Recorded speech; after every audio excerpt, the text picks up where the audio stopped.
Okay, we discuss about the immediate easy to measure effect. Okay, easy to measure effect માં આપણે શું જોયું આની અંદર?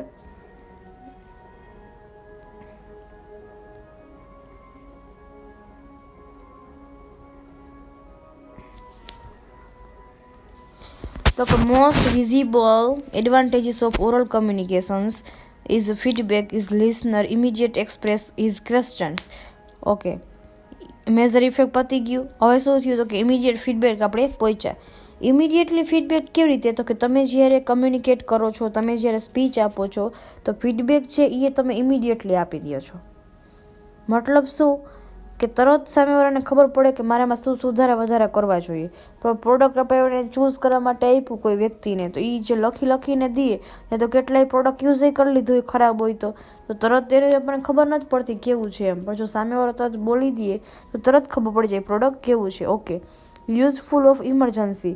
આ ઇમરજન્સીની અંદર ફૂલ યુઝફુલ થાય. ફોર એક્ઝામ્પલ, જ્યારે કોવિડ આવ્યું જ્યારે બરાબર, ત્યારે આપણને એક સાથે ટીવીમાં એનલાર્જ કર્યું. નરેન્દ્ર મોદી આવ્યા સર, અને એણે આપણને કીધું કે ભાઈ લોકડાઉન થવાનું છે.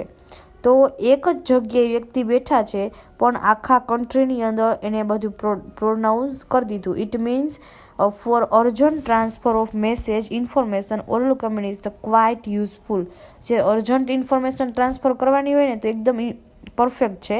The composition of transfer of oral message is quicker compared to the written communications. In the adverse circumstances of emergency, oral is can be transmitted easily. જ્યારે ઇમરજન્સી હોય ને ત્યારે ઇઝીલી ટ્રાન્સમિટ થઈ જાય છે. ઓકે, હવે opportunity two correct message immediately. Okay, તો કે oral communication has benefit of correcting error immediately in case of any mistake done by speaker and misunderstanding. Okay, opportunity દે. કદાચ આજે હું બોલી અને કાંઈ ખોટું બોલી બરાબર, તો તરત જ સામે ફીડબેક આવે છે, તો એ હું ઇરેઝ કરી નાખું છું. મતલબ એ હું ફરીથી બોલું છું. કરેક્ટ મેસેજ કરવા મને ઇમિડિયેટલી ચેન્જીસ કરી નાખવો પડે. ઇનએપ્રોપ્રિએટ હોય, ખોટું બોલેલા હોય, મિસ્ટેક હોય, મોડિફાઈ કરવાનું હોય તો તરત જ થઈ જાય છે. Okay, because to face-to-face conversion, oral communication give opportunity to express apology. તો તરત આપણે માફી માગી લઈએ છીએ કે ભાઈ મારાથી ભૂલ થઈ ગઈ છે, આ મિસ્ટેક થઈ ગઈ છે. ડ્યુરિંગ ધ મીટિંગ એ કોઈ મેમ્બર આર્ગ્યુમેન્ટ કરે બરાબર એગ્રેસિવ રીતે, તો આપણે એને કંટ્રોલ કરી શકીએ છીએ. પણ રિટર્નમાં શું થશે? ડાયરેક્ટ પબ્લિશ થશે, ન્યૂઝપેપરમાં આવશે, તો એ ખરાબ રીતે ઇફેક્ટ પડે છે. ઓકે, તો next one is less man power require. તો કે લેસ મેન પાવર રિક્વાયર એટલે શું? In the public gathering or meeting the speaker can express idea to all of them at time. The written communication or typist has preparing the draft dictated by the manager or authority. Okay, માણસોની ઓછી જરૂર પડે. મેં તમને કીધું માસ મીડિયામાં publish કરે તો એક જ વ્યક્તિ બોલે છે પણ આખો દેશ સાંભળે છે. ઇટ મીન્સ માણસોની જરૂર નથી, પેન પેપરની જરૂર નથી. Less man power require. એમાં શું થશે કે હું અહીંથી લખીને સેન્ડ કરીશ બરાબર. સેન્ડ કરીને સામેના વ્યક્તિને મળશે, એ વાંચશે, તો એમાં ટાઈમ જશે. મતલબ એમાં મેન પાવર વધારે રિક્વાયર છે. Okay, next one is disadvantages. ગેરફાયદા શું? તો કે style of oral communication. Disadvantages આપણે લખવાના છે. તો કે inappropriate for the external communications. Okay, when the message had to be sent to a different people in different ways, the oral communication does not help. Okay, જ્યારે message આપણે અલગ અલગ જગ્યાએ અલગ અલગ લોકોને પહોંચાડવાનો હોય ને ત્યારે ઓરલ કમ્યુનિકેશન કામ ન કરે. ફોર એક્ઝામ્પલ, ગુજરાતીમાં સ્પીચ આપું છું તો હિન્દીવાળા લોકોને એકાઈને નહીં સમજાય. ઇંગ્લિશમાં સ્પીચ આપું છું તો ગુજરાતીની હિન્દીવાળાને નહીં સમજાય.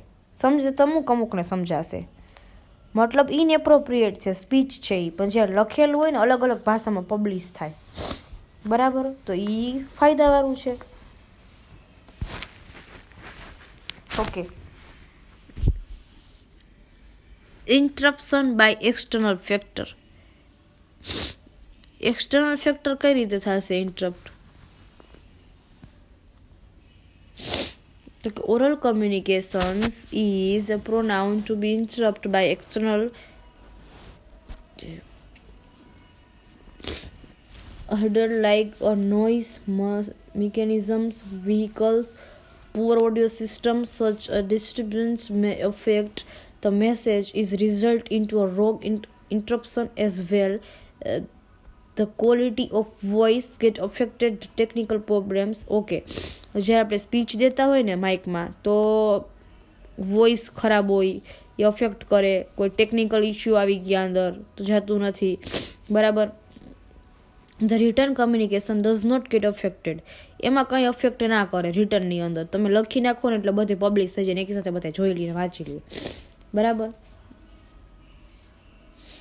If the listener is not mentally prepare to listen to message. હવે જ્યારે હું બોલું છું અને સામેવાળો સમજતા જ નથી એને, બરાબર, એ ટાઈમે, તો એ તો વહી ગયું, પતી ગયું, હવે તો સાંભળવા મળશે નહીં. પણ લખેલું હશે ને તો વચાશે, ફરીથી નહીં જોઈ શકાશે.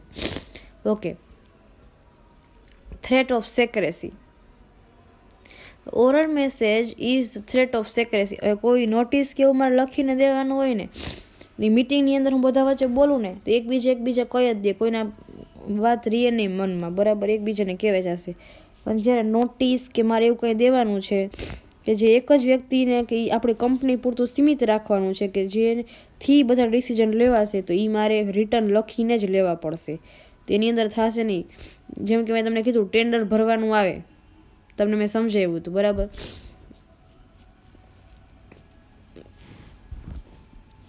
તો ટેન્ડર કેવી રીતે ભરવાનું, તો કે મેં તમને કીધું કે છુપાઈને ભરવું પડે, મતલબ ચિઠ્ઠી લખીને ભરવું પડે. તો એની અંદર કોઈને ખબર પડી જાય તો એને હું નીચું વહી જાય ટેન્ડર, તો એ ચાલે નહીં, એ રીતે. Okay, linguistic disparity.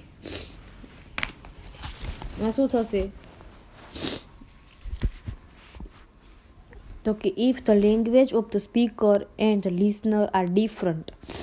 Language affect કરતી, મેં તમને કીધું ને ગુજરાતી અને સામેવાળો હિન્દી હોય તો લોચા થાય, બરાબર. Moreover people belong to the same linguistic background may have a diverse educational, social, traditional background, which also hinder the oral communication. For example, the lecturer environmental issue cannot be very well understood by the ordinary people who have scientific knowledge about it. એના વિશે સમજતો જ નથી તો એ ભાષામાં વાત કરીને ફાયદો શું છે? મતલબ મને ખબર જ નથી કે એની ભાષા કઈ છે એ લોકોની, અને હું જઈને બોલું છું તે ચાલે એ ના ચાલે. Okay, hazard of frequent mistake. એ કેવી થશે તો કે despite priority preparation, oral communication depends on the speaker's skill of expression. A speaker may frequent mistake while speaking. He is likely forget some important point. Intent of discussion. Okay, આવી mistake કેવી કહેવાય તો કે જ્યારે હું બોલતી હોય ને તો અમુક પોઈન્ટ મારાથી ભૂલાઈ ગયા, બરાબર. પછી મને રિયલાઇઝ થાય છે કે આ તો હું બોલતા ભૂલી જ ગઈ, તો એ કરેક્ટ થશે? એ નહીં થાય, બરાબર. પણ જ્યારે મેં લખેલું હશે તો હું જોઈશ, પબ્લિશ કરતાં પહેલાં એકવાર વિચારીશ, ફરીથી પાછું મિસ્ટેક સુધારીને લખી નાખીશ, તો આ એ મિસ્ટેક થઈ કહેવાય. ઓકે, આપણે રીરીડિંગ કરી નાખી સેન્ડ કર્યા પહેલાં, બોલેલા વસ્તુ પાછી આવશે નહીં આવે. ઓકે, પ્રેઝન્સ ઓફ સ્પીકર લિસનરો. For the oral communication, the presence of speaker and listener is essential in the modern time. Professional and generally very busy, so to spare time for communication at the fixed time to sometimes difficult. The oral communications.